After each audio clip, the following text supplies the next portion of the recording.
Good morning, America. For our viewers in the West, Wall Street's worst day of the year, TikTok's new time limits, and Steph Curry jumping back into college.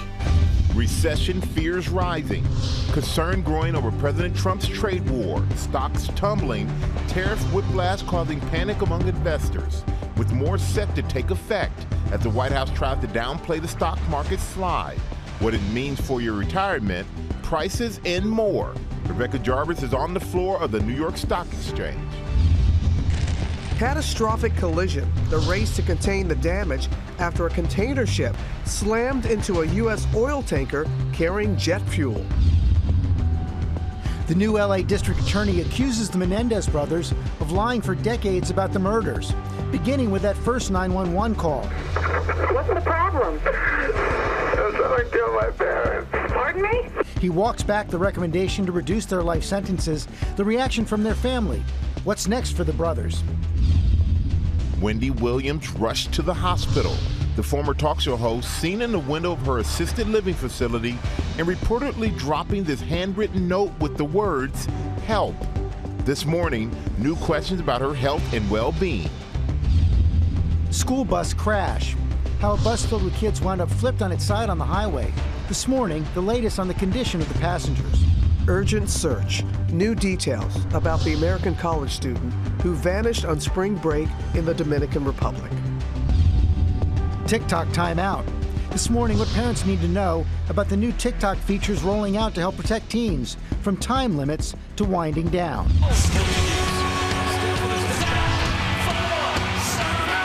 Steph Curry is going back to school, making history with this new side hustle. Plus, take a page out of UConn's book. The Huskies schooling the Big East, they've done it again. And spotted. Our favorite Scottish Highland calf, Hamish, has an adorable new classmate. Live from Times Square, it's Tuesday. Good morning, America. Good morning, America. Something tells me Larry's going to be all over that last story. Down in Nashville. Yes. We're going to have a lot more on that coming up. We're going to begin, though, with the stock market. It plunged yesterday. You saw that after President Trump declined to rule out the possible recession, also doubled down on its tariff plans. Dow dropped nearly 900 points, over 2%. The S&P fell 2.7%. NASDAQ down 4%, losing more than $1 trillion in value. Our chief business correspondent, Rebecca Jarvis, will have the latest on Wall Street, but our senior political correspondent, Rachel Scott, starts us off at the White House this morning. Good morning, Rachel. Michael, good morning to you. And the president was out of sight as Wall Street suffered its worst day of the year, all in response to the president's words and those on and off again tariffs. This morning, fears of a recession worsening. The Dow plunging 900 points. The NASDAQ suffering its worst day since 2022. After President Donald Trump refused to rule out if the U.S. is heading for a recession. I hate to predict things like that. There is a period of transition because what we're doing is very big. We're bringing wealth back to America. Trump, who closely follows the markets, remaining out of sight Monday, while investors panicked amid tariff whiplash. And as billionaire Elon Musk has turned his attention to slashing the federal government. The raise support in entitlement spending, which is most of the federal spending is entitlements. That's like the big one to eliminate. Tech stocks tumbling too. Tesla down more than 15% in one day and more than 40% since the start of the year. The White House downplaying economic fears. There are a lot of reasons to be extremely bullish about the economy going forward, but for sure this quarter there are some blips in the data. But after launching a trade war with the nation's closest trading partners, Mexico and Canada, economists say the risk of a recession is getting higher and higher. If the U.S. imposes tariffs to the degree that the president has been talking about and maintains them for more than a few months, I think a recession will be unavoidable. Trump put a pause on many of his 25% tariffs on goods from Canada and Mexico. But that didn't stop Canada from responding. Ontario now slapping a 25% tariff on electricity to Minnesota, Michigan, and New York. The leader of the province blaming Trump, saying Canada is negotiating through strength. There's no reason for a recession. I call it the self-made Donald Trump recession. And with tariffs on steel and aluminum imports set to go into effect tomorrow, the impact could be far-reaching for Americans. Prices for everything from washing machines to toasters, canned goods, and cars expected to go up as soon as Memorial Day. and businesses like Brian Boggs, who makes custom furniture in Asheville, North Carolina, on edge. You know, we're all used to uncertainty, but this is a mess. Democratic Senator Elizabeth Warren knocking Trump for what she says is failing to make good on his campaign promise to lower prices. What has he actually done? And the answer is nothing to lower prices. But he sure as heck has created a lot of economic chaos and things that will actually increase prices for families. The president has repeatedly said that he is not looking at Wall Street to dictate his decisions. But when he did impose tariffs on Canadian and Mexican goods, the stock market took a hit. The president responded by pausing many of those tariffs. Overnight, Senator Rand Paul, a Republican, saying when the stock market tumbles in response to tariffs, it pays to listen. George. And Rachel, Congress has to pass a spending bill by Friday to avoid a government shutdown. George, the clock is ticking, and House Republicans will put their bill on the floor today. Their plan to avert a government shutdown. With all House Democrats opposed, Speaker Mike Johnson can only afford to lose a single vote. And already Congressman Thomas Massie, a Republican, says he will be voting against this. Overnight, President Trump saying Massie should be primaried, saying he'll lead the charge against him. The question now, can Republicans get this through the House without the support of any Democrats? And will Democrats in the Senate come around if they do? George. That's the big question there. 7 or 8 Democrats would need to support it. Okay, Rachel, thanks very much. Let's get the look for what happened at the markets now from our chief business correspondent, Rebecca Jarvis on Wall Street. Rebecca. And George, you can feel that uncertainty here on Wall Street reflected in stocks this morning. It looked like they'd be opening higher. Now they're trending lower again. And it's not just the stock market that's rattled. You see businesses trying to sort through what these tariffs will mean for them. I've talked to a number of CEOs who say they're not thinking about growth, new hiring, new investments in their companies right now. Instead, they are thinking through how these tariffs will impact them and how they need to organize their businesses around that. That can have its own ripple effect and consequences as you look through at jobs. We did have a relatively strong jobs report, 151,000 jobs added last month, but it's something that businesses will now have to consider. Do I hire or do I wait because I need to sort this all through? The other big question out there is how are consumers going to react? And as a consumer, George, you don't have to be invested in the stock market for this to have an impact.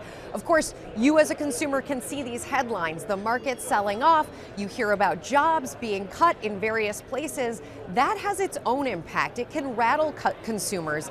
And the real issue is if the consumer is rattled, they pull back on spending. Maybe you see the headline and you think we're not going to take as big of a summer vacation, or I'm going to cut back on my coffee consumption.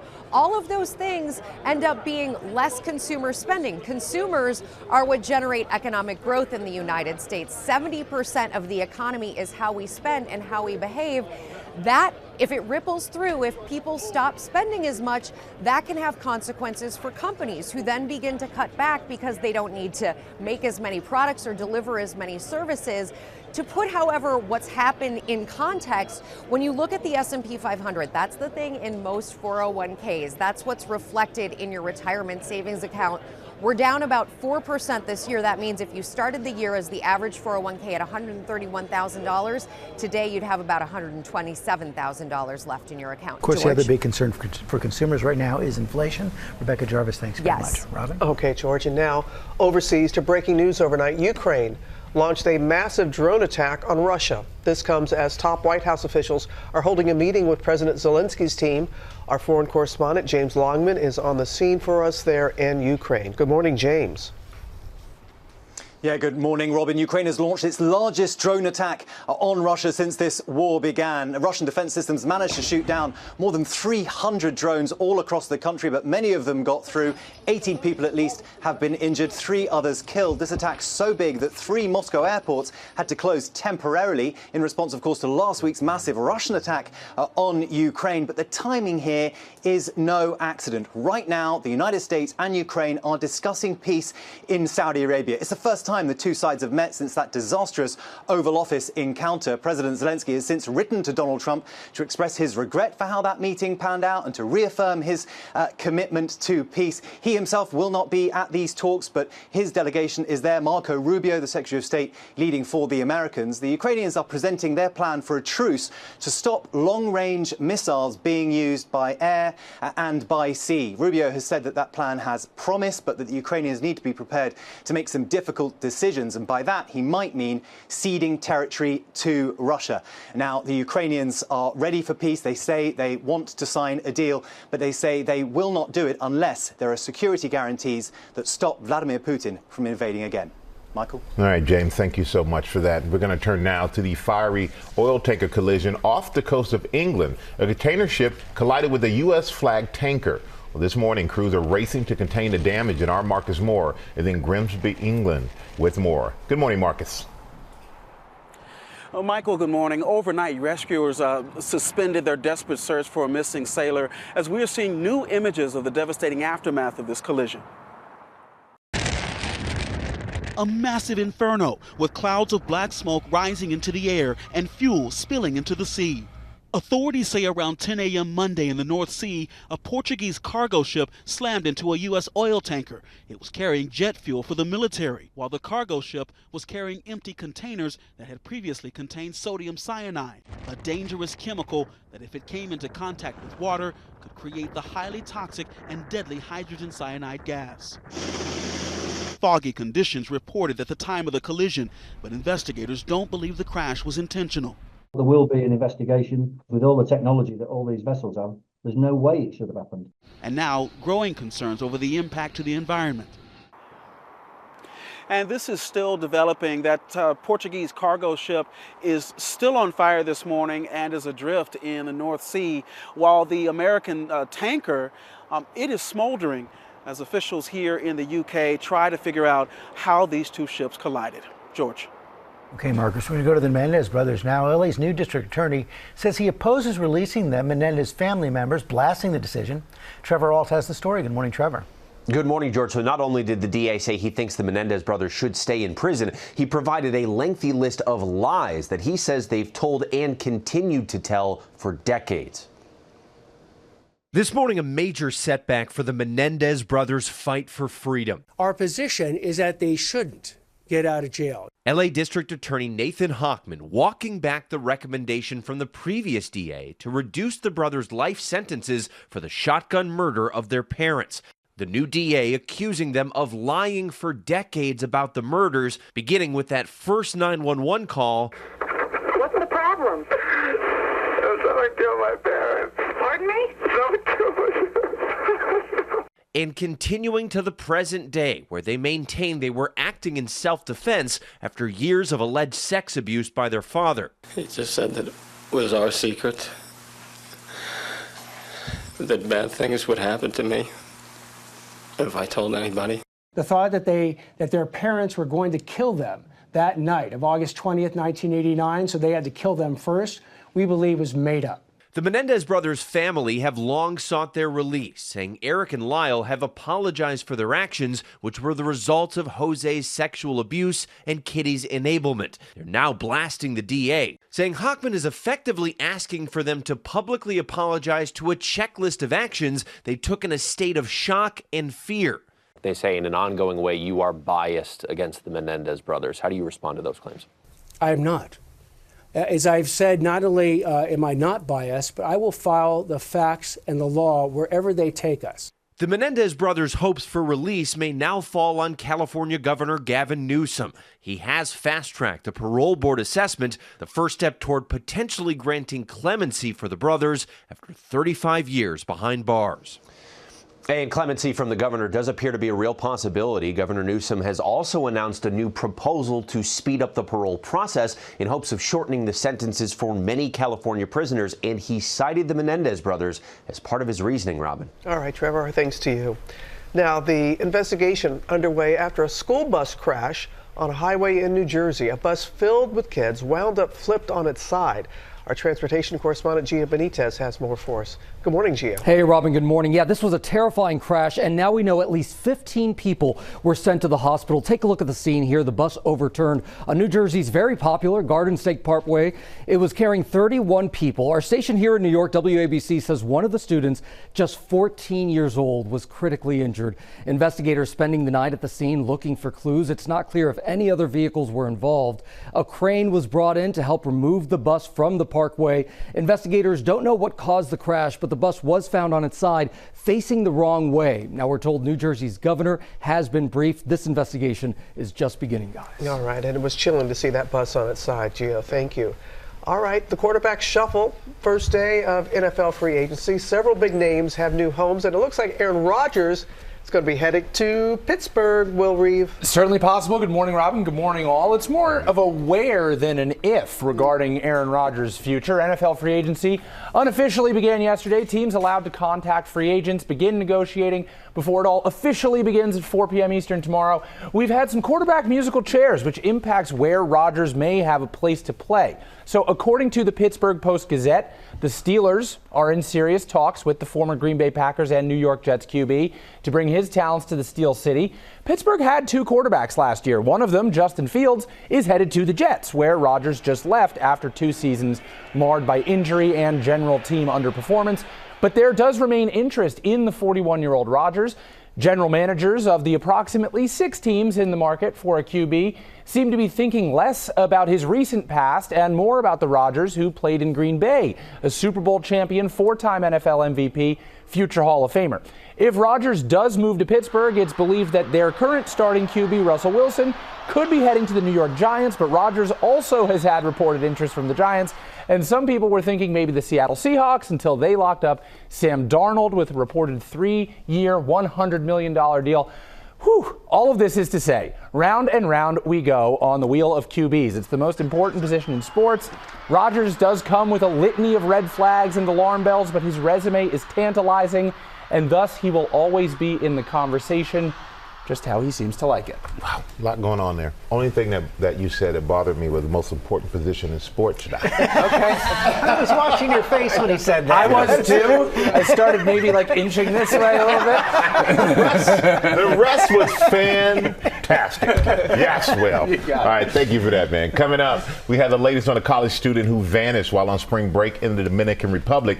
Erielle Reshef is there with the details. Hey, Erielle. Hey, good morning, Michael. New clues. Her clothes were found on the beach. We will have the latest on the investigation and the key pieces of evidence that investigators are now looking at. Okay, Ariel, thanks. Wendy Williams was rushed to a New York hospital after throwing a note that said, "Help out the window of the assisted living facility she has been fighting to leave." Plus, new at 7:30, what officials believe was the cause of the Long Island wildfires. Ginger gets bonus points for knowing your position. Yes. Yeah, come on, that's that in itself. I just had to confirm. Because I was like, is it defensive line, defensive end, defensive end? Thank God for the internet. Yeah. We'll be right back. Softly with his song, killing me softly with his song. Back here on GMA, and the stars came together to honor Roberta Flack. We're going to have much more on that beautiful memorial for her, a celebration of her life. That's coming up in Pop News. A lot to celebrate there. First new at 7:30, FAA is investigating the cause of a small plane crash in Pennsylvania. All 5 people on board were rushed to the hospital after their 6-seater slammed in the parking lot of a retirement community shortly after takeoff Sunday. 2 of the people have been discharged. No one on the ground was injured. Also breaking overnight, the former president of the Philippines, Rodrigo Duterte, was arrested on a warrant from the International Criminal Court. He's facing charges in connection with the mass killing of suspects during his war on drugs. Duterte has denied the charges. Fire officials say the blazes that swept across parts of Long Island this weekend probably started accidentally, caused by a resident making s'mores in their backyard. The fires burned about 600 acres and prompted a state of emergency. And overnight, the UConn women have done it again. The basketball powerhouse won the Big East title. Paige Beckers led the way with 24 points. The Huskies entered the NCAA tournament on a 10-game winning streak, and they will try to win the team's 12th national title. Close to you up there, yes, right? Absolutely. And Steph Curry He had a brand new side hustle. He got a new job at the alma mater as an assistant general manager for Davidson College's basketball program. I love that. Yeah, he's the first active player in U.S. major pro sports to take on an administrative job with an NCAA team. He said he owes Davidson so much for what he has become. And he's trying to bring other people there to appreciate it as much as he does. Love that. Congrats, Steph. And now we're going to turn to the search for the American college student who vanished on spring break and new details about what happened in the hours before she disappeared. Erielle Reshef is in the Dominican Republic with the latest. Good morning, Erielle. Good morning to you, Michael. Authorities say that student was doing what so many do on spring break. She went to a nightclub with her friends and returned in the early morning hours. But when the group went back to the hotel, she stayed by the beach. And now investigators are piecing together what happened next. This morning, officials in the Dominican Republic say they are expanding the search area in the urgent hunt for a college student who disappeared 6 days ago on the beach outside her Punta Cana resort. And now, new details about those last hours before 20-year-old Sodiksha Konanki, who was celebrating spring break with 5 friends, vanished. At 4 a.m., Konanki and her friends headed to the beach after visiting a local nightclub. Almost 2 hours later, the group seen on surveillance camera heading back to their rooms. Konanki stayed at the beach with an unidentified man. According to police who have interviewed the man and say he is not a suspect, the two of them went into the water and got caught in a wave. He told police he returned to the beach where he vomited before falling asleep.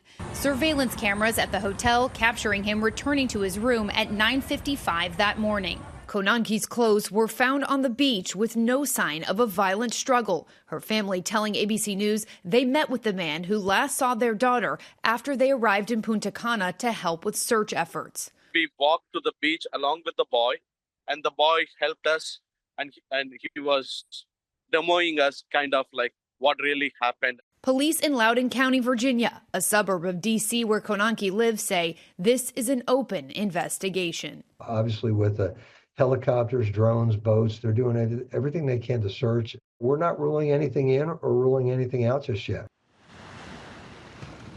Really an all-hands-on-deck approach. The FBI, the U.S. Embassy, and local officials are now combing through CCTV camera footage from March 3rd, which is when those young women checked into their hotel, through the time of this young woman's disappearance, trying to piece together clues about who they may have interacted with. But right now, officials here believe that this may have been a tragic accident, that Konanki drowned, but again, an open investigation. Guys. Okay, Erielle, thanks very much. We're going to turn now to the latest on Wendy Williams' health. Former talk show host was rushed to the hospital after she dropped a note out of her window with a plea for help. Eva Pilgrim here with the details. Good morning, Eva. Good morning, George. Wendy Williams has been very clear. She does not think she needs to be in a care facility, and she has been very actively trying to get out. Hi, Wendy. This morning, the health and well-being of talk show icon Wendy Williams again being called into question as she fights to get free of her controversial conservatorship. She's seen here in the window of her assisted living facility in Manhattan, seemingly trying to get the attention of people on the street. At times looking distressed, at one point putting her hands up on the glass and reportedly dropping this handwritten note with the words, "Help, Wendy." Wendy, how are you? Wendy, what's going on? Williams taken to the hospital Monday morning. You can see her here in this New York Post video as police and fire escort her to an ambulance, responding to a 911 call made for a woman in distress. She told Fox 5's Good Day New York doctors have said she's not incapacitated. Just everybody has been so kind to me and getting me to the hospital. Everybody's been fantastic here. Williams has been under a court-ordered guardianship since 2022. Williams' care team announcing in 2024 she was diagnosed with frontotemporal dementia and aphasia, her shocking diagnosis leading state court to deem her legally incapacitated. How are you doing? How am I doing? I'm still in prison, so to speak. But Williams telling Nightline co-anchor Byron Pitts she was misdiagnosed and has been unfairly relegated to the memory unit at the care facility. Frontotemporal dementia? How dare you? And I'm not saying you, because I've been accused of having that. And how do you prove it? By keeping me locked here so that I can't see. Look, I can't go out. Now, in response to Williams publicly questioning her diagnosis, Williams' court-appointed guardian, Sabrina Morrissey, is asking the court for a new medical evaluation. And in a new interview disputing the extent of Wendy's restrictions, Morrissey telling Vanity Fair nobody's saying that Wendy can't leave a building, adding her client's living situation was from doctor recommendations, saying it's not something that I decided. And that court-appointed guardian saying, while this is playing out very publicly, she says she can't let that affect her and that her obligation is to do her best to continue to help Wendy. We just want the best for Wendy Williams, whatever does. that is. Yeah, wow. Okay, I know I'm going to stay on this for Eva. Thank you. Now on GMA with new features rolling out this morning on TikTok, the social media platform, announcing new safeguards meant to protect teens. Janae Norman is here, going to break down those new features for us. Yes, they're important for parents to know because TikTok is wildly popular with kids. Now, you have to be 13 to join. So when I say kids, I mean 13 and up, but that still raises concerns for parents around access and safety. So now the platform is making changes with parents in mind and geared toward building what TikTok is calling balanced digital habits. The app already has a family pairing feature, but now that gives parents even more control over their kids' access to TikTok. So what's the biggest change parents are going to see? Okay, so the biggest one is called Time Away, and it specifically now gives parents a way to block kids and teens being on TikTok at certain times. Now that'll vary from family to family. Maybe it's during the school day, of course, you don't want your kids on TikTok, or in the evenings during family time. Parents now have more control to make their kids take a break from the social media platform. And there's also a new feature allowing parents to see who their teen is following on TikTok, who follows them, and who their kid has blocked. So this just gives parents increased visibility into what their kids are up to and who they're interacting with, which is a huge concern. Oh yeah. Now the app also said they're going to help teens balance their time online. Yes, okay, so there's a new wind down feature for teens under 16. So if they're on TikTok after 10 p.m., their feed will automatically be interrupted with a full screen takeover aimed to help them relax and be more mindful with calming music, with the idea to make them aware of what time it is, that is after 10 p.m. TikTok says in the markets where the feature has been launched, kids have actually kept it on, used it, finding it helpful to them. But keep in mind that the app relies on self-reported age. They say that they do have additional monitoring measures to identify and remove underage accounts, but it is up to the user to say how old they are. I know. Come on, let's be honest. Exactly. Let's be honest. Yes. Hey, what about the potential sale? Okay, yes, lots of questions there because when the TikTok ban went into effect on January 19th, you'll remember President Trump signed that executive order postponing that ban and giving the platform 75 days to sell. Well, on Sunday, he said his administration was dealing with 4 different groups about the sale and talks with all of them, calling all of them good options. He says a lot of people want it. Again, this is a wildly popular app, and business analysts estimate that it could be worth between $100 to $200 billion. And guys, when it is that popular and that lucrative, that's why the app designers are trying to make sure parents are more okay with the control they have for kids and the access they have on social media. That makes sense. Absolutely. It really does. Hi, Janae. Thank you. Thanks for this, guys. All right. Play of the day time. Lara is back on the cute baby animal beat. Thank you very much, George. I am indeed. Good morning, everyone. So a little over 2 weeks ago, I traveled down to Nashville Zoo to meet Hamish. There he is, the Scottish Highland calf, captivating America's hearts. The curly-haired calf is now 10 weeks old. He's doing great, making new friends all around the zoo.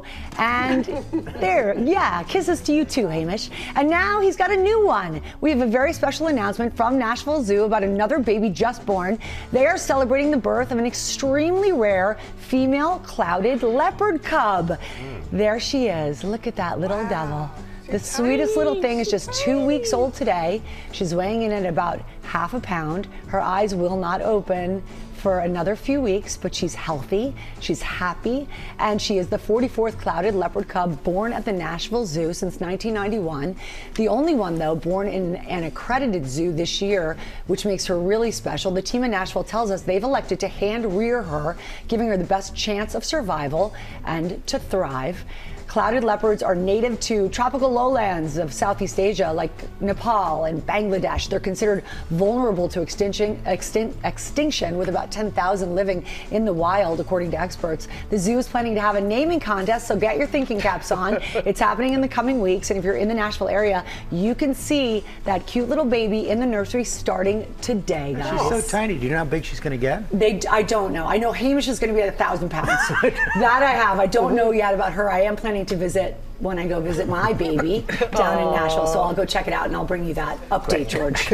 I'm on it. Always the update. Yes. Appreciate that. Love that beat that you're on.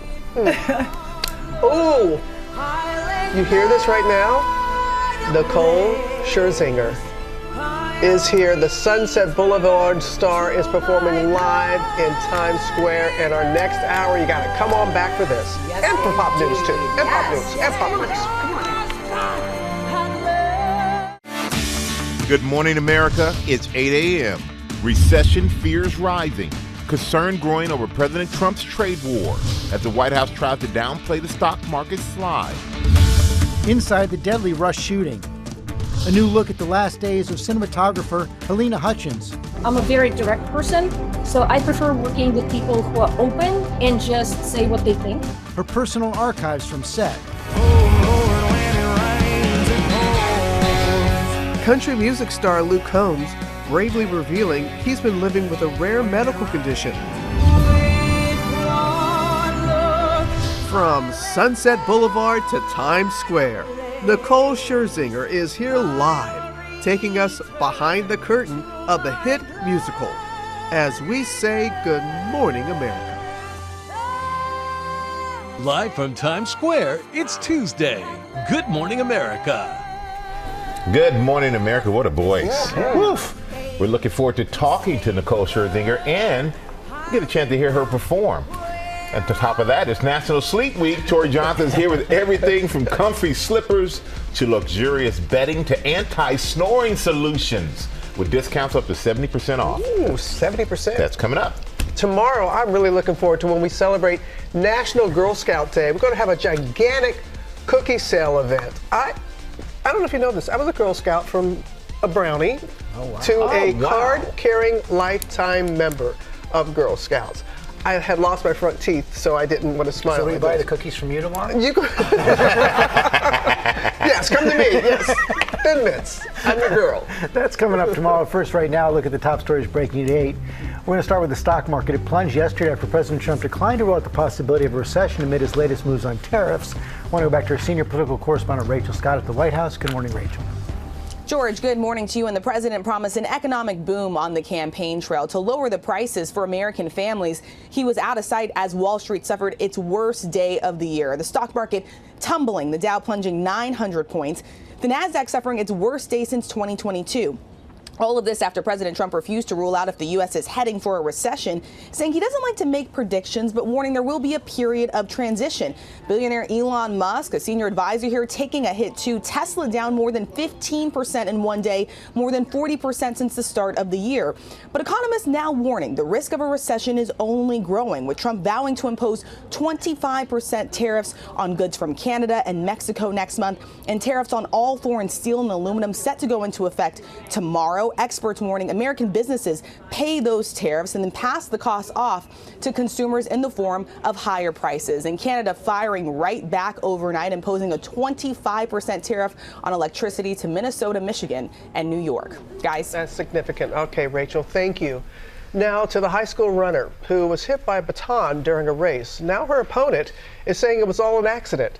Ike Ajachi is here with that story for us. Good morning, Ike. Hey, good morning, Robin. Elena Everett found herself in the spotlight when footage of her smacking a fellow runner in the head with the baton went viral. Now, since the incident, her family says she's been receiving death threats. And now she's saying the entire ordeal was an accident and believes she has the video to prove it. This morning, Alayla Everett, the track star at the center of that viral video showing her appearing to hit another runner in the head with the baton, is speaking out. I would never do that on purpose. That's not in my character. Everett says the incident is a complete misunderstanding, pointing to another angle of the race as proof. The baton was literally, like, her arm was literally hitting the baton like this until she got a little ahead and my arm got stuck like this.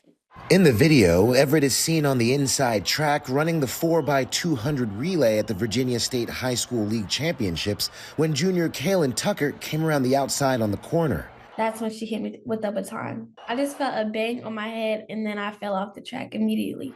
Kaylin dropping her baton and reaching for her head. She was later diagnosed with a concussion. Now, since the incident, the Everett family has been served with court papers and must appear before a judge. The athletic director for Alayla's high school has since apologized to the Tucker family on their behalf. Guys? All right, I'm not going to make an assessment either way. That was tough. Let it go to the courts. All right, Ike, thank you. Now to a GMA Health Alert on the FDA's new announcement about popular weight loss medications. Our chief medical correspondent, Dr. Tara Narula, is here with more. And Doc, tell us what the FDA is saying. Right, so when a drug is in short supply, the FDA allows these compounding pharmacies to essentially create copycat drugs. But when the drug companies say, we are able to meet the demand, then those compounding pharmacies can no longer sell those drugs on the market. So when we talk about drugs like Wegovy or Mounjaro or Zepbound or Ozempic, these drugs we know have been listed in short supply for the last several years, since 2022. But now the drug companies say we can provide what you need. And so the FDA has basically put an end to the compound pharmacies being able to sell these drugs, and they gave a date. So for state licensed pharmacies, that has to end immediately. When it comes to Zepbound, for outside larger licensing facilities, they have until about March 19th. When it comes to Wegovy, the end for state licensed pharmacies is April of next month, and then the end April 22nd. For outside facilities or larger facilities is May 22nd. So, you know, this is all going to affect people who are getting these drugs, usually at a much lower cost and much easier to find.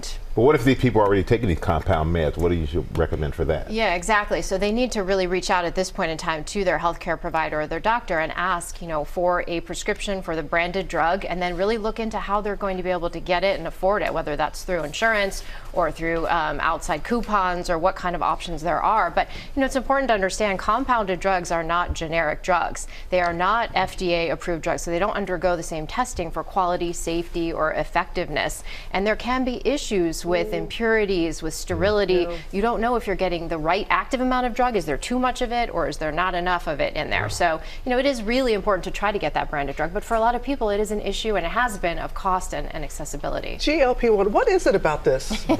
It's a huge phenomenon. I mean, I see so many patients that are on them.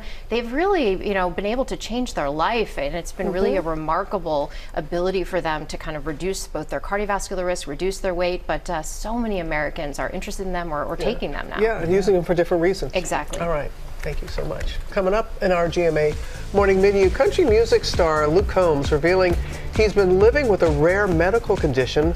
What he's saying this morning. Also ahead, retail is going retro. Why popular brands from 20 years ago are in vogue again. Plus, the stars that came together to honor Grammy winner Roberta Flack. That's coming up in Pop News. And Lara's upstairs with Tori Johnson. Hey, Lara.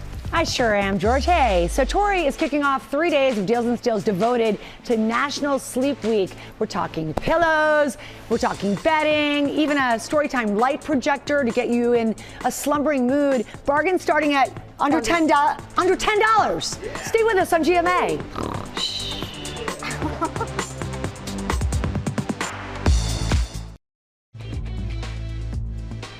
We are back now with our GMA cover story. Country music star Luke Combs revealing he has a rare form of OCD. We're just learning about this, Lara. Yeah, we are, Robin. Country singer Luke Combs has an amazing stage presence, but he is now revealing that behind the scenes he has been struggling with a mental condition for over 20 years.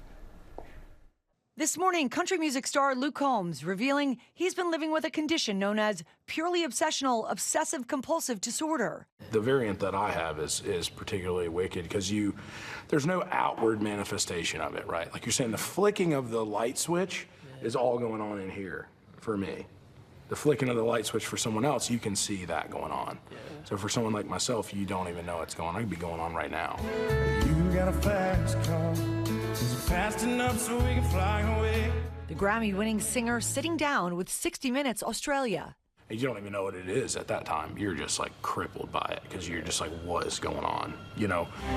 Combs says he has struggled with mental compulsions known as Pure O since he was 12 years old. While Pure O is not classified as an official diagnosis according to the American Psychiatric Association, it is a term some professionals use to distinguish it from the physical compulsions of regular OCD. The two-time CMA Entertainer of the Year explaining that living with OCD can be tedious and debilitating at times, causing anxiety and disturbing thoughts. When it hits, man, it can be all-consuming. If you have a flare-up of it, right, it could be, you could think about it 45 seconds of every minute for weeks. The beautiful, crazy singer with a beautiful message for anyone struggling. I want to be an example for those kids that don't have any hope, that you can still go on and do great things even though you're dealing with something that's really tough. That is so important. He says he wants to spend time doing outreach to kids that deal with OCD because it held him back in so many times, so many ways in his life. He hopes he can help others in any way possible, guys. Yep. Thank you, Lara. We're going to turn now to a new documentary on the Rush shooting that puts Halyna Hutchins front and center, gives insight in the decision to complete the movie. Kana Whitworth has the details. Good morning, Kana. Yeah, George, good morning to you. For the making of this powerful documentary, fellow director and Halyna's friend, Rachel Mason, was granted exclusive access to the set and the crew in Montana where they finished this movie and saw firsthand how even in death, Halyna's vision came to life. 2 people accidentally shot on a movie set by a prop gun. We need help immediately. Every single day since she died, I think about her. In October of 2021, during rehearsal for the Western Rust, a prop gun held by actor Alec Baldwin fired a live round instead of a dummy, piercing cinematographer Halyna Hutchins and director Joel Souza. 1, 2, 3. Souza sustaining a shoulder injury, but Hutchins, a rising star in the industry, losing her life. She came here to Santa Fe to make a film and never came back. The horrors of that day painfully revisited in the new documentary, Last Take, Rust, and the Story of Halyna. We were setting up for a shot. Halyna is standing to the right of the cameraman. In the project, there are personal archives from Halyna during the film's production, including newly seen footage of her and Souza on location in New Mexico. I'm a very direct person, so I prefer working with people who are open and just say what they think. You worked very closely with Joel Souza throughout making your film. I think Joel has remarkable resilience, and the fact that he gave us such incredible interviews is really testament to his personal strength. Rachel Mason, a close friend of Halyna's, directing the documentary. The whole reason that people were forthcoming was entirely because they understood my purpose to preserve her legacy as best I could and tell her story. The focus soon shifted away from the 42-year-old wife and mother from Ukraine and toward Alec Baldwin, Assistant Director David Halls, and then 26-year-old armorer Hannah Gutierrez. An intense criminal investigation would lead to charges for all three.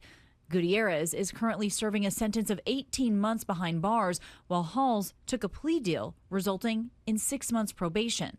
As for Baldwin, who has always maintained he never pulled the trigger, your motion to dismiss with prejudice is granted. A judge dismissing his case last year, citing misconduct on the side of the prosecution. More than a year after Hutchins' death, production for the film moving forward with the blessing of Halyna's family. This is my first day back, and it's a little emotional, you know, to see some of the crew from before. Rust premiering at the Polish Film Festival for Cinematography last year. I watched Rust, and the most painful thing about it for me was that this would be her final contribution. Halyna just was devoted to the arts and devoted to her friends and devoted to her family and devoted to her craft of cinematography. Now, Rachel says that it was Halyna's husband who asked her to make this film and that she felt compelled to learn about her death in order to tell the story of how she lived. So Last Take, Rust, and the Story of Halyna is now streaming on Hulu. It does look like a powerful doc. Okay, thank you very much, Kana. Time for some pop news. Thank you, George. Good morning, everybody. We will begin by remembering an icon. You know the song, Roberta Flack. She passed away on February 24th at the age of 88. And yesterday, the stars, her friends, her family, all came together for a public memorial service to honor the Grammy winner. The packed house at Harlem's Abyssinian Baptist Church, singing along with Lauryn Hill and Wyclef Jean as they sang Flack's Killing Me Softly. Listen to this.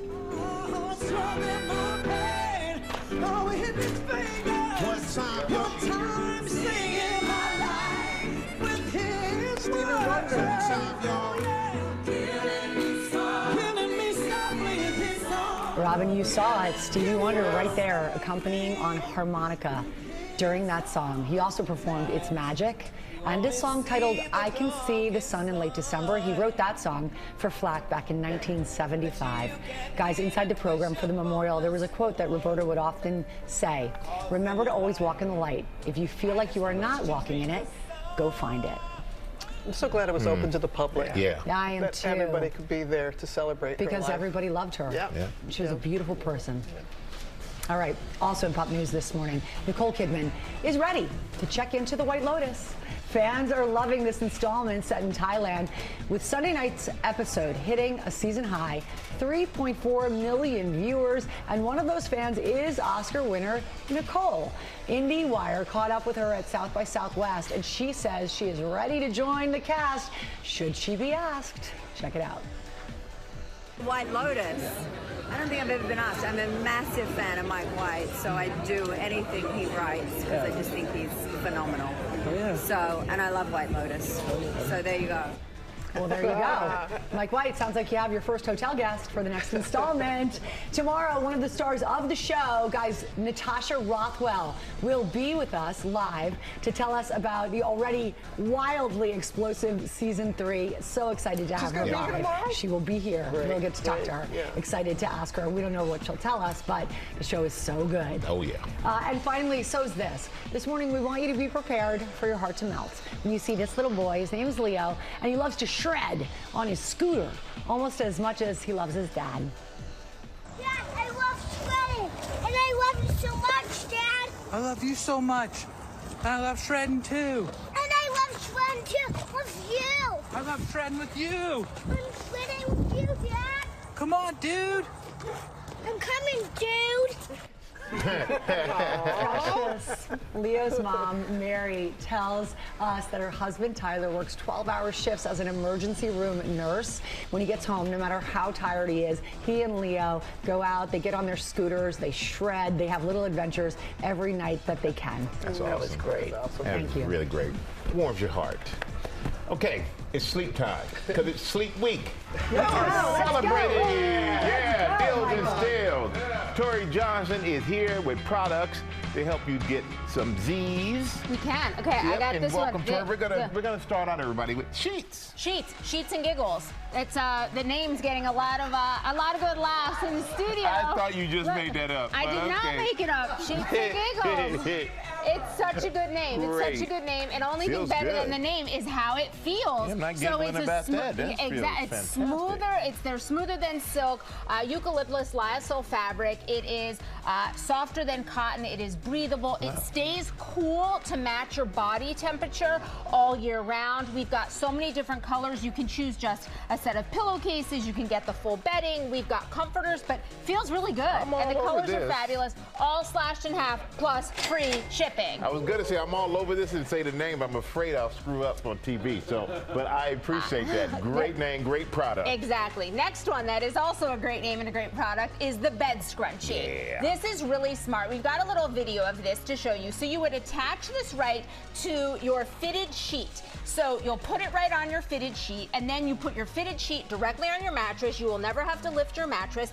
And then you pull the strings, and it tightens that sheet so that you have that perfect hotel, perfectly made bed. It helps to reduce wrinkles, keeps your bed in order with all of the chaos that you might feel in your day. Just starting the day by making your bed perfectly feels good. Feels really, really good. And this is going to help you do that. The packs are 50% off. Great. So smart. Idea. So smart. And anyone can do it. Pillows. So speaking of hotel quality, this is the easiest way to bring that hotel quality home. So you can pick this one up. This is the Firm. This is Fluffco. That's the Firm. We also have the Soft.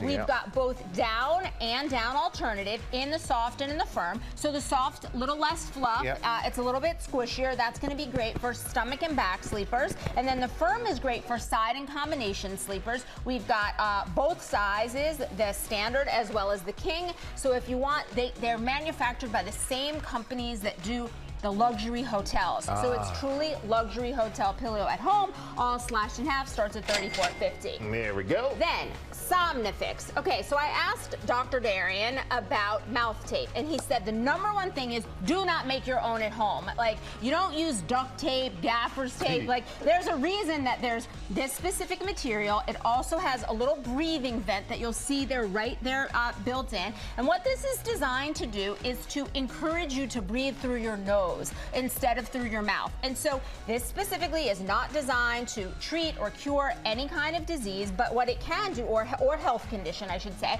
but what it can do is reduce dry mouth, reduce snoring. And so there are a lot of people that really swear by that. Tape your mouth shut.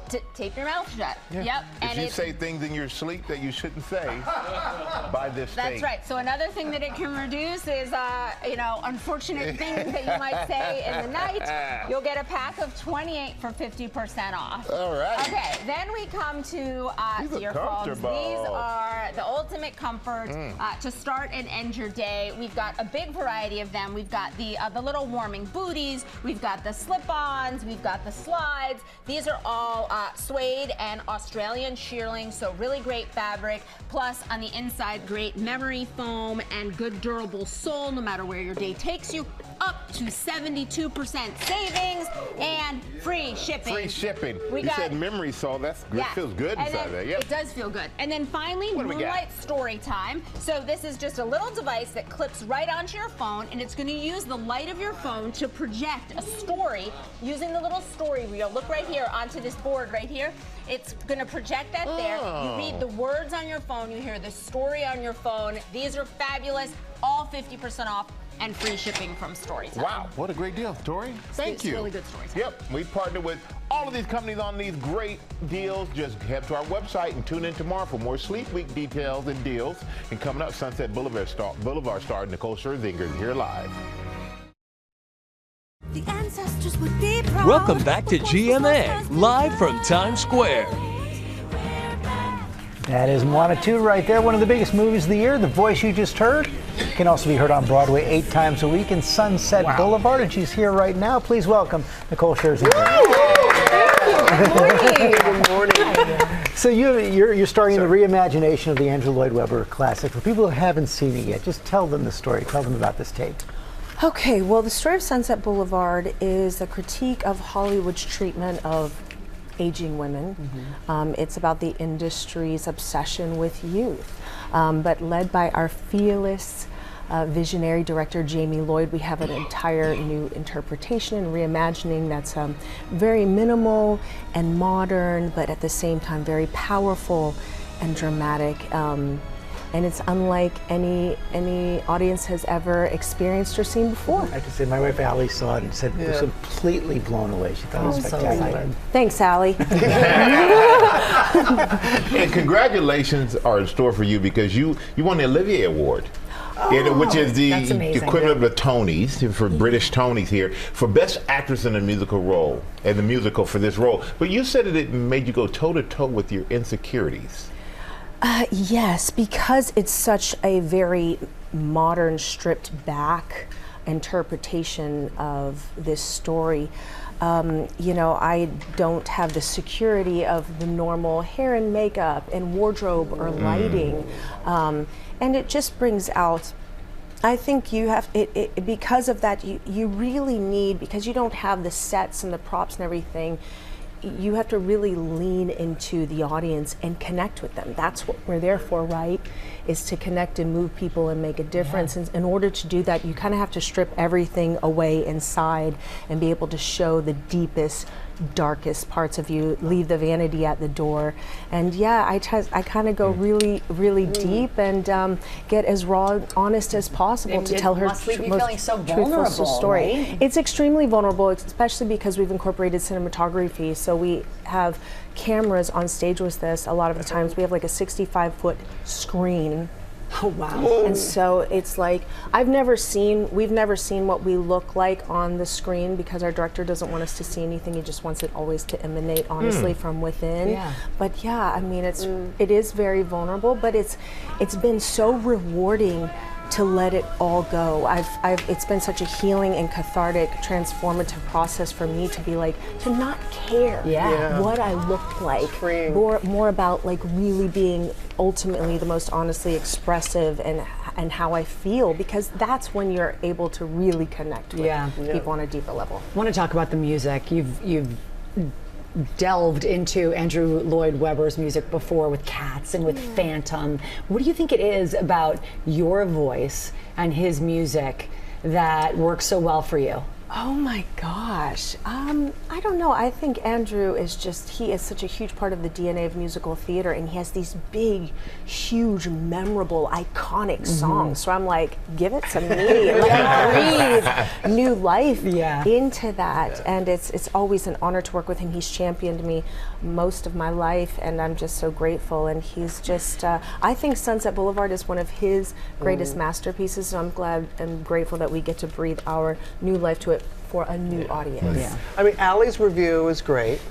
Patti LuPone, her review of you, and she knows that role, of course, extremely well. She said you broke her heart and that you are a force. Oh my gosh, I grew up loving and admiring, and just I'm getting nervous just thinking about her. I've loved Patti LuPone. I loved Whitney Houston growing up for my pop side, but for musical theater, it was Patti LuPone. And I mean, for someone of her stature to be able to even come and see our show, she originated the role, and to give me such high praise, to give the overall production such high praise, it's such a gift, and I never want to let her down. I never want to let her down. This has been your Broadway debut. You have another big debut coming up later this year, Carnegie Hall. What can people expect? Guys, can we take my love? Well, Carnegie Hall, are you kidding me? Okay, so a lot of people don't know that I grew up loving musical theater. So this is like a childhood dream. To do Broadway, check that off the bucket list. And now Carnegie Hall, one of the most iconic, legendary stages in the most iconic, legendary cities in the entire world. It's a dream come true, and I'm gonna make sure everything, my heart, soul, guts, I'm gonna leave it all out there, and it's gonna be a night to remember. It's gonna be that. I think it's because I'm leaning into it. Yes, I love it. Is there any chance we could see special guests, as in Pussycat Dolls? Ooh, I don't know. I haven't thought, because I'm in Normaland right now. Right. And I'm so you haven't thought about committed the set to list. making every night a closing and opening night performance for every person. I haven't even thought that far in advance, but okay, fair. Who knows? Fair. Yeah, I like that. You have to compartmentalize, because you're giving this role. I mean, I'm exhausted just thinking about it. How you just leave it out there always. And it's so early. Good morning, everyone. Thank you. Taking that before time. Thank you for coming in. Thank you so much. All of you at home can see Nicole on Sunset Boulevard now at the St. James Theater on Broadway through July 13th. She's going to perform live for us just ahead. Now, with a walk down retail memory lane, some brands that were popular in malls 20 years ago are making a comeback in some unexpected places. Janae Norman is back with this. You guys, I am tickled by this, because 20 years ago, 16-year-old Janae would have been strutting through the mall with all these brands. We are talking nostalgia of double-layered tank tops, popped collars on polo shirts. Yes, ma'am. Maybe even a puka shell necklace or two. This was before Forever 21 and Zara. Think more like Delia's, limited to Hollister, Abercrombie & Fitch. Come on, some of them are making a comeback, and nostalgia is real. Five Below just got in Delia's stuff. I am so shook right now. They're beloved mall brands like Delia's and Abercrombie & Fitch that define the style of millennial adolescents that are making a comeback. And stores like Urban Outfitters going all in on Y2K-inspired couture and accessories. This trend is really accelerating because of millennials, and these brands remind them of the fun they had as teens and tweens. And one retailer sparking a wave of particular excitement and nostalgia. Limited to everything a girl could ever want for back to school. Resurging more than a decade after its stores closed across the country. Its first ever adult collection available at Kohl's. I peeped that Limited to as a collection, and I'm sorry, look at this metallic skirt. Fashion enthusiasts Tiffany Marie Velez and Sophie Yarbrough both are saying the brand's return takes them back to their childhood. The mall days were elite, limited to was the blueprint. And when I saw the collection, I was like shook. Once I reached my 30s, I just want to protect my inner child. It's kind of, you start remembering some of the things that you did at 13 that made you really, really happy. So like I said, it made me emotional to see it a little bit. And experts say that nostalgia can be quite lucrative for brands. When you talk about a brand having a resurgence, that's amazing. If every brand could sell 4 generations of consumers, that would be a real accomplishment. Yep, see, you all agree. The nostalgia of these brands, it's not just in stores, but it's on social media too, with fun videos reminiscent of Y2K. I get one of my high school best friends, Mallory, she sends me these videos, and it makes me feel like we're back there. So it is real. I get it. I feel young again. Yeah. You are. I love what's old is new again. Yes, and the puka shell necklace, let's get a couple. I cannot get that image out of my head right now of you with the puka shell. Yes. Yeah, it was real. I'm just looking at George. We're both just sitting here in another world right now. Y'all had me coming. You weren't in the mall 20 years ago. I couldn't afford to be in the mall, George. We got The Rookie here today. I'm so excited. The Rookie is on fire this season with an all-time high in ratings. And joining us right now is the star of the show, Nathan Fillion is with us, everybody. Thank you, guys. Thank you for having me back. Of course. 7 seasons under your belt, and Yes. the show is hotter than ever. We're having a good time. The fact that I'm here, it bodes very well for us. Thank you very much for having me. Well, because people are still loving the character. There's something about that guy. Them and me both. God, I'm having a lot of fun. I tell you, it's 31 years in the business. This is probably the best job I've ever had. That's so great. I can feel your gratitude. You look like you're having fun when you're doing it. And it must be so fun because you're out on the streets of LA. Yes. Was it the premiere episode? They shut down Hollywood Boulevard? Yes, we were one of 2 productions to get to close down actual Hollywood Boulevard right in front of the Chinese theater. I mean, if we were just there shooting at the Oscars, that's a tough thing to pull off. It really is. And I would imagine because you've been on TV a long time and you're very beloved, it's hard because you're shooting in a public space. Are people just screaming, Nathan? Yes. Yeah, I love The Rookie from a passing car. Yeah, while you're trying to shoot. While you're trying to shoot something.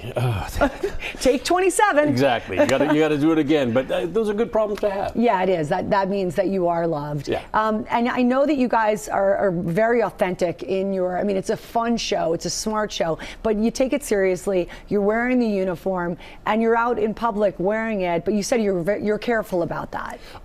There's been 1 or 2 times where we've been mistaken for actual police officers, where someone says, "Yes, officer, thank you." Who is he talking to right now? Officer Nathan. Yeah, but if you want to go walk down the street to like the coffee store, you want to take off your belt, take off the badge, put on a coat, just try to. So you guys do that just to make sure. We try to make sure we're not actually mistaken for police officers. That's it's so cool. And another really fun thing to add to your resume, you're a superhero now.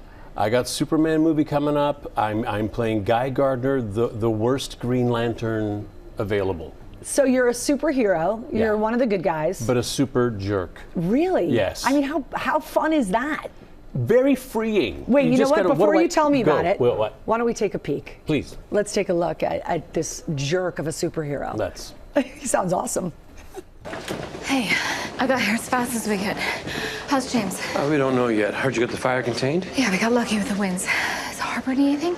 Are you okay? He's just a headache. Yeah, you need to get some rest. Oh, jeez, hey, Bailey, can I get some help here? What happened? I don't know. She just passed out. Police are superheroes. Not the Green Lantern. Yes. That was the Rookie. That's the Rookie. In that scene, that's your wife, played by Jenna Dewan. Do you see how gracefully she fell? It was like a dance move because she is a dancer through and through, that young lady. And that's a great partnership. You and Jenna working together. She is a joy. She plays a firefighter. To work with. God bless her, because I will sometimes go a little bit off the rails, and she's right there with me all the time. She is right there with you. I want to get back to Guy Gardner. Yes. So you're in the new Superman movie. True. And you play one of the Green Lanterns. I didn't know that there were more than one. I'm not a. It's like an entire galactic police I didn't know force. that. Yeah. I was a Justice League fan. There was only one Green Lantern there back in the day. That's true. Your version, your Green Lantern, is a guy that is on the good team, but he's not a good guy. The technical term I think is chaotic neutral, but we can just go with super jerk. Okay, Yeah. I like that. Thanks. I like that. Thank you. I'm so excited for you, excited to see that. And congrats again on The Rookie. Thank you very much. It's great to have you here, Nathan. Always. Everybody, check out The Rookie. It's airing tonight, 9 Eastern and Pacific on ABC, and it also streams on Hulu. Coming up, Sunset Boulevard star Nicole Scherzinger, you gotta stay. She's performing live right here on GMA. Stop whatever you are doing right now. Your full attention.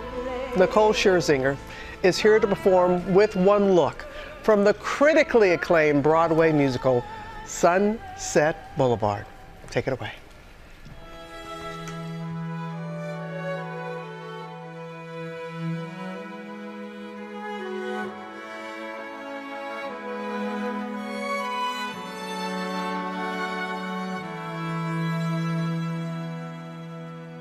With one look, I can break your heart. With one look, I play every part. I can make your sad heart sing. With one look, you'll know all you need to know. With one smile, I'm the girl next door. All the love that you've hungered for. When I speak, it's with my song. I can play any role. No words can tell the stories my eyes tell. Watch me when I frown. You can't write that down. You know I'm right. It's there in black and white.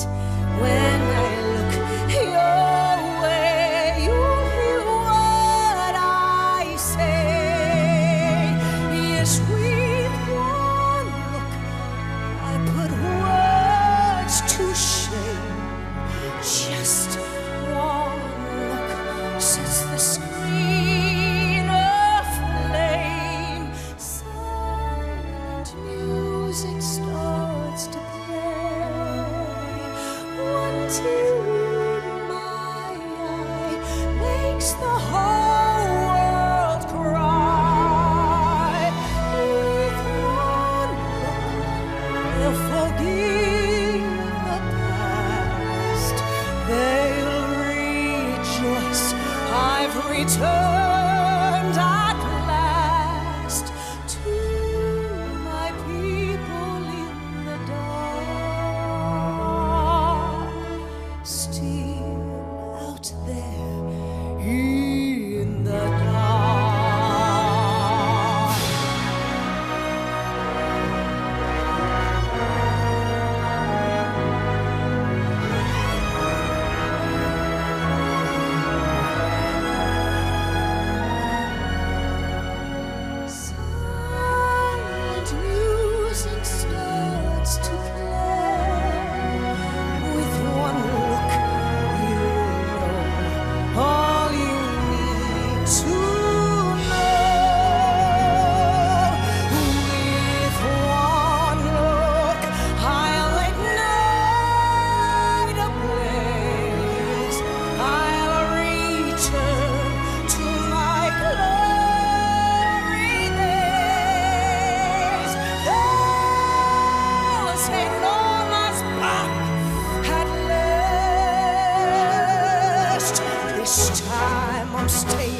What a way to start the day. Thank you, Nicole, for that powerful, powerful performance. Amazing. Have a great day, everyone.